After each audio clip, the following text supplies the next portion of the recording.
I'm at the Arturo Sanchez residence to do a repair attempt video.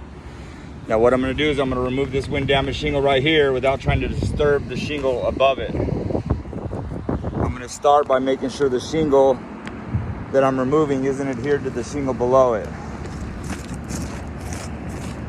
Okay, now I'm going to make sure the shingle above it isn't adhered to the one I'm removing.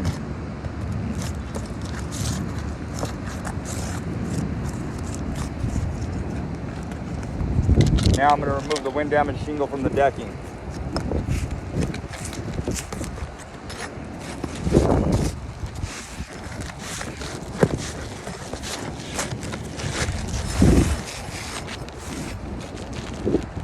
Okay, I've got the shingle out. Now this roof has 2 layers of shingles. You can see there's another layer of 3 tab shingles underneath.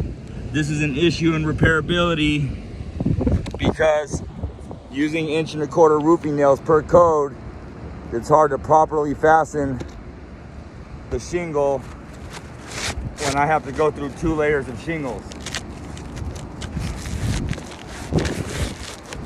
Okay, got the shingle back in. I'm gonna use my roofing snake to fasten this shingle. I use the roofing snake so I don't have to lift the shingle above it higher than necessary in order to get a decent nail strike.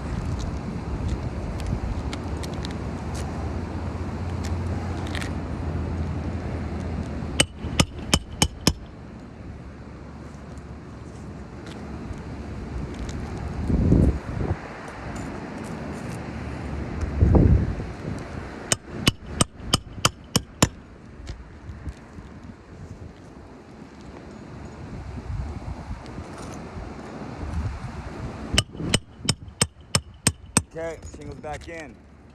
So in the process of this repair attempt, the fact that it's 2 layers of shingles is the first issue in repairability.